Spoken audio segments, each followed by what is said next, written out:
因为我从小到大不是这样讲话的嘛，所以我还在演，所以我会潜意识觉得别人也在这样对我，所以我很难交到一个很知心的台湾朋友。提醒！嗨，大家好，大家好，我是来自美国的追璀璨，这位是 Soya。嗨，大家好，我是 Soya。那个，我想问你在台湾的时候，大部分的人看不出来你是外国人吧？我觉得我还没有完全成功还是有人会听得出我有口音。每次他一这样讲的时候，我就是打击很大，因为我的最终目标就是要混入台湾。你呢？你去买东西会不会他们一定会讲英文？啊，对，然后有时候我坚持跟他们讲中文，然后他们坚持用英文回答，因为他们想说我也要秀一下我的英文这样的感觉。但是我觉得你是少数我遇到的外国人跟你讲话不会想要溜英文的人因为你讲话就是整个很台了。看到你的时候不会很像说so， 就是不会这样子，因为我觉得你好台，你讲话的方式。真的，我成功了。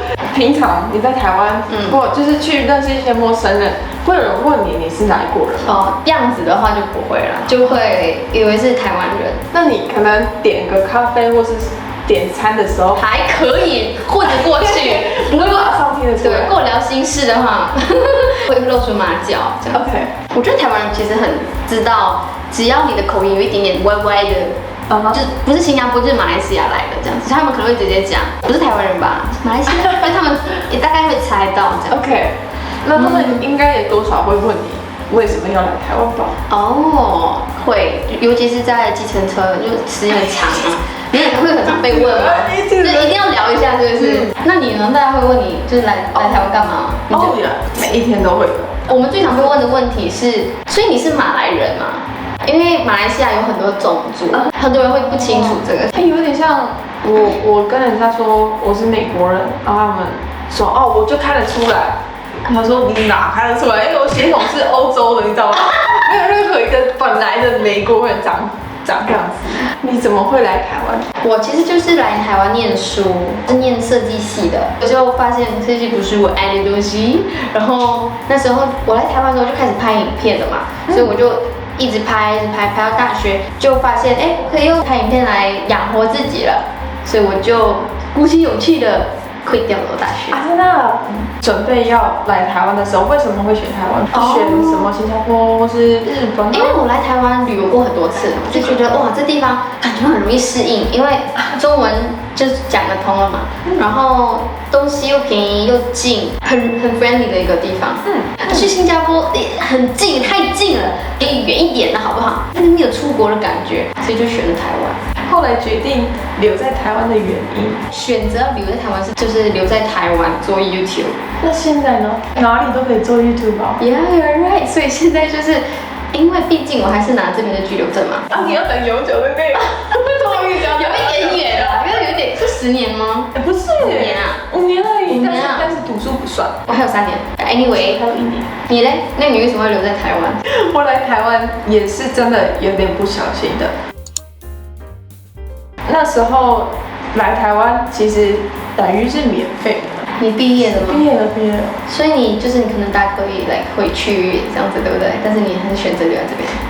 其实中间有回去1年2年这种，但是我就觉得我在美国的时候都在等下次来台湾。那么爱我没那么爱，没有。那我会留。好笑的。在美国生活的时候，你要吃饭的时候，只有那几个选择，就是什么麦当劳、Subway、Pizza Hut，什么都一样。不管你去德州、加州、纽约都一样。还在台湾，你每一天吃不同家的，每一餐吃不同家的，就是永远吃不完。在台湾生活是可以探索的地方很多。因为我们有一天想要踏出亚洲嘛，想要去欧美看看，就是最怕去美国的一个 point 是那边的人可以自己持枪。在美国用枪去杀人，真的是太普遍的事情了。就我对你们来讲是同学就有几个被杀掉或杀过别人。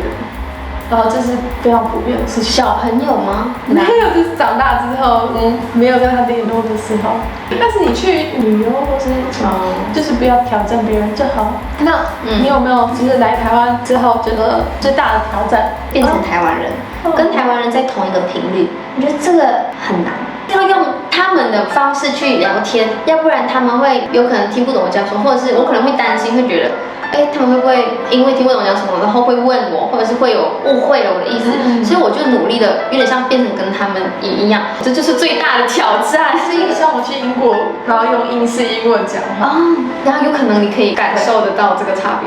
一开始感觉会很好玩，生活在那里的时候，我可以想象到说，你会发现一直都在演。对，但台湾人都是好人，都不是说他们逼我还是怎么样，只是这就是一个很难解决的东西。因为我从小到大不是这样讲话的嘛，所以我还在演，所以我会潜意识觉得别人也在这样对我，所以我很难交到一个很知心的台湾朋友。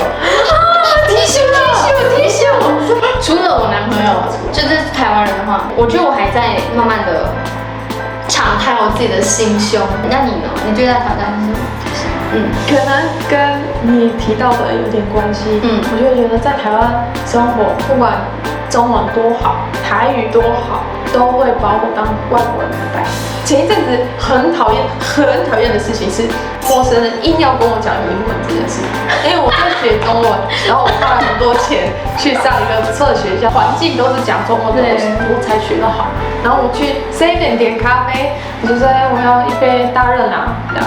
说you want coffee 那种 ，Oh my god！你有在这边的美国朋友，然后跟你有一模一样的感受吗？然后你们会抱着一起哭？为什么他们跟我讲英文？大部分的在台湾的外国人应该会觉得，在外面的人跟我讲英文很友善、很热情他们在为了我的感觉。我本来会很生气，因为我跟你讲中文，然后你还硬要回英文的话，好像是说我中文不够好，是不是？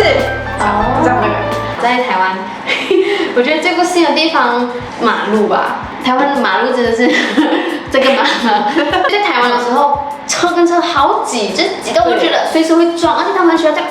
然后你会看到有时候那个车停在十字路口的正中间。我在台湾遇到的外国人，就是最常抱怨的一件事情，路的状况，还有行人的安全。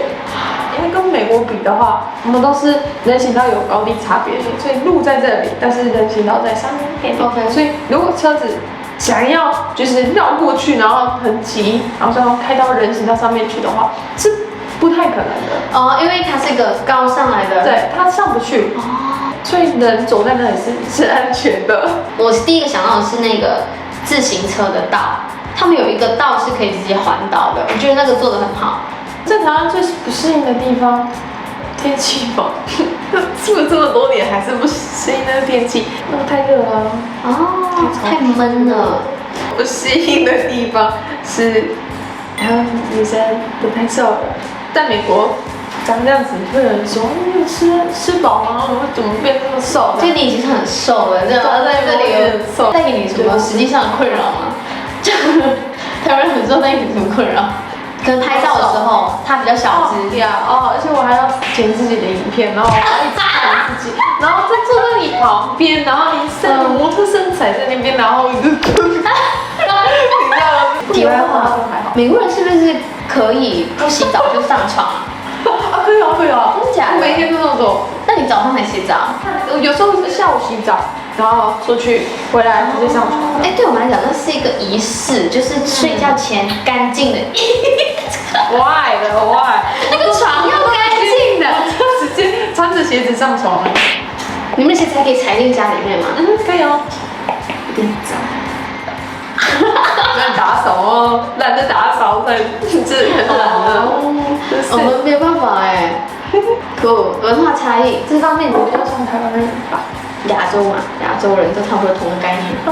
好像是。那大家如果有什么你想要问我们的话，可以在下面留言。继续收用，谢谢，下次见。我们每周3都上传新的影片，希望下次也可以见到你，拜。